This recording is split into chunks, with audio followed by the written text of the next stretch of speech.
I got called nigger every day of my life growing up. Lived in a small town.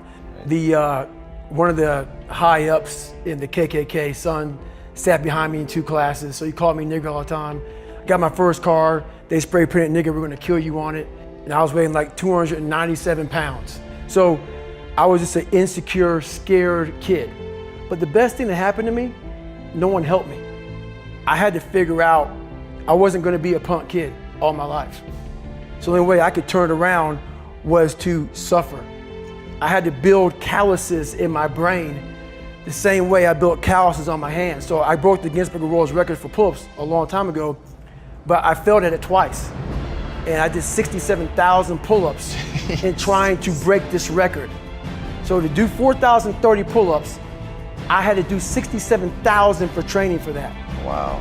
And so what I realized is for me to become the man I wanted to become, I saw myself as the weakest person God ever created. But I never blamed God for anything he did to me. So I wanted to change that to be the hardest man ever created. Am I that? I don't know, but you had to have a goal. And my goal when I was sitting there, not going to school, being bullied, having no self-esteem, my goal was the only person that's gonna turn this person around is me. I was so driven, and I'm not gonna say motivated because motivation's crap. Motivation comes and goes. When you're driven, whatever's in front of you will get destroyed.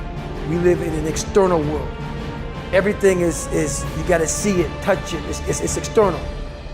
If you can for the rest of your life live inside of yourself, stop listening to people who are calling you fat, gay, transsexual, nigger. Everything that is makes no sense. All these insecure people putting their insecurities on you, you gotta flush it out.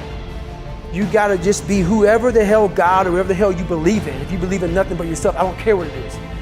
You gotta take everything and throw it away. You have to believe in one thing, and that is yourself. And I'm not saying don't believe in God or what you believe in, but right now, for you to find greatness in yourself, you're not gonna find it by looking in a book or by even hearing me.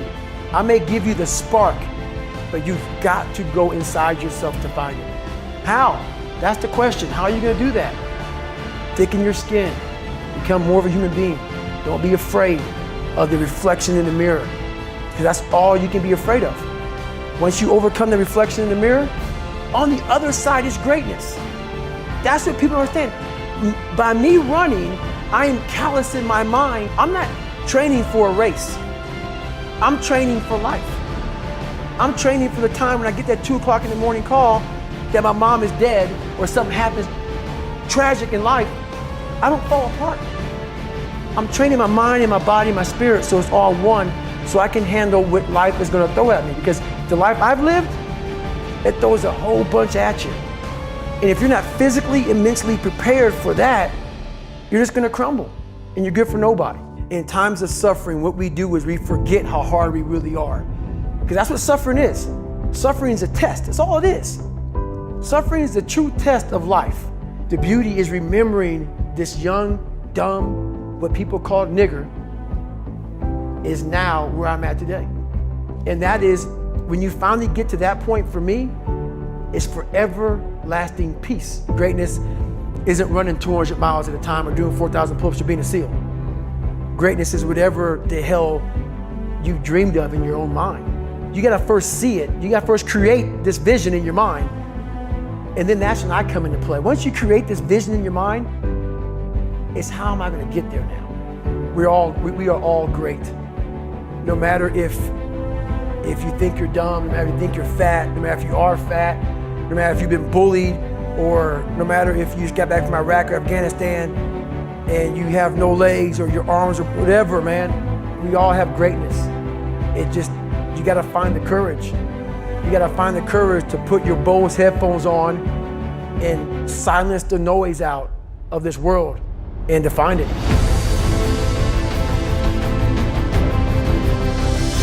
The mind is the one thing that we don't test enough.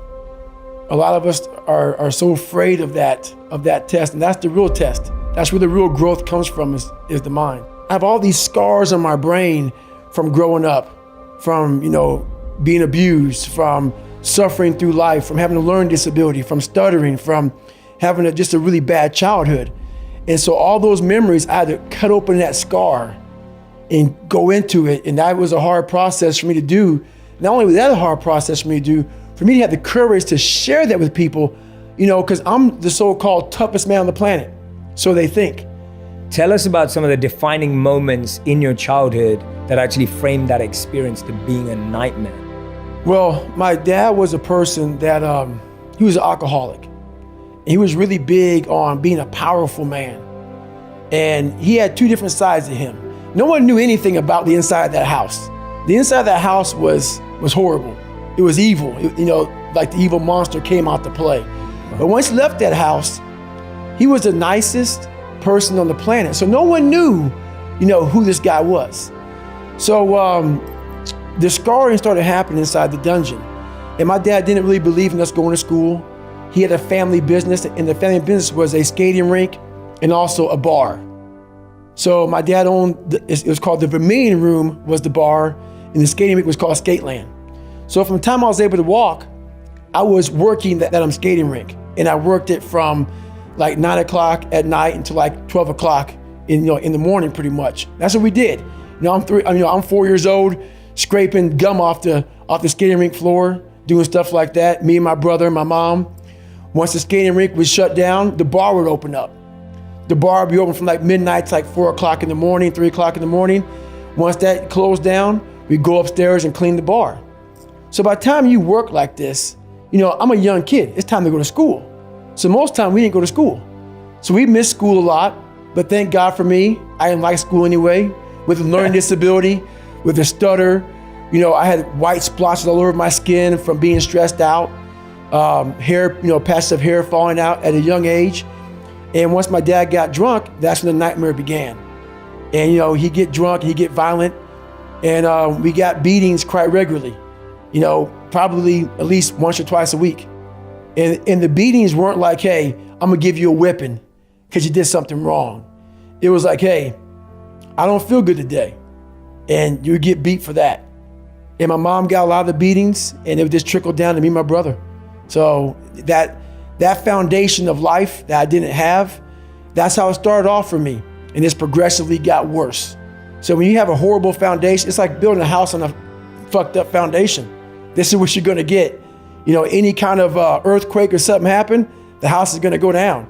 Sometimes, it doesn't even take an earthquake. It takes a little windstorm. So that was me. I was just a little windstorm away from breaking. So what happened in my life was we started to get, I call it like the rucksack. A rucksack is a pack that you carry in the military, and you put all your stuff in it. Your radios, your food, your water, all that stuff you get to carry in the military. That's your rucksack. It's a backpack pretty much. As you're growing up, we all have a backpack. Most of ours, hopefully, is empty, and what we put in it is all the crap we go through in life.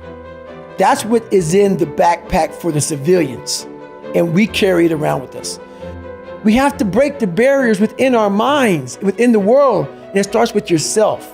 The brain is the most powerful thing. The mind is the most powerful thing that we have. It's not your phone, it's not the computer, it's not anything, it's your mind.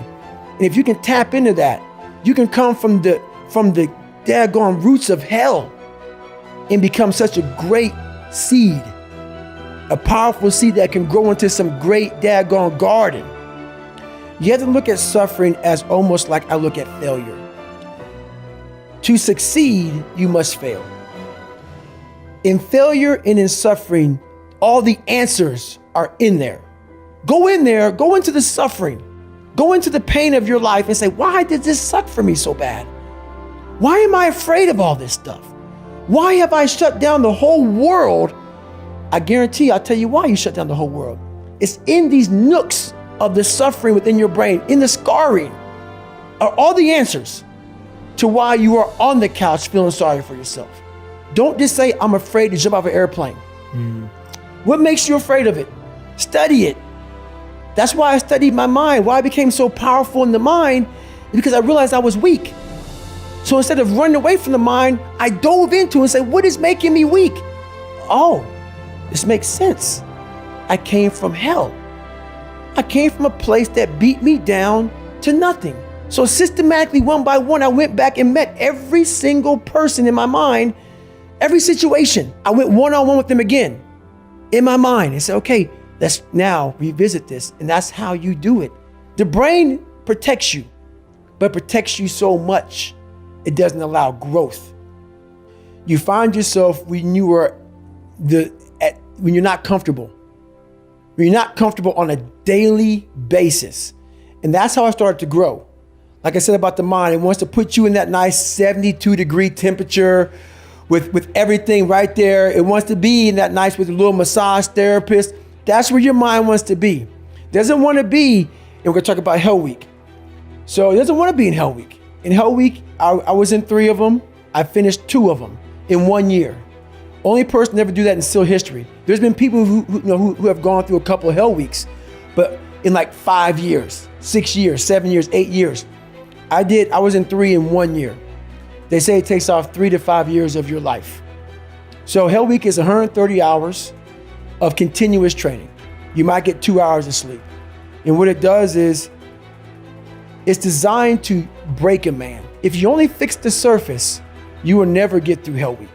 Because what it does, it starts to bring out these demons. Because even though there's a lot of yelling and stuff like that, there's times where it's very peaceful in a very eerie way. So the first hour of the 130 is breakout.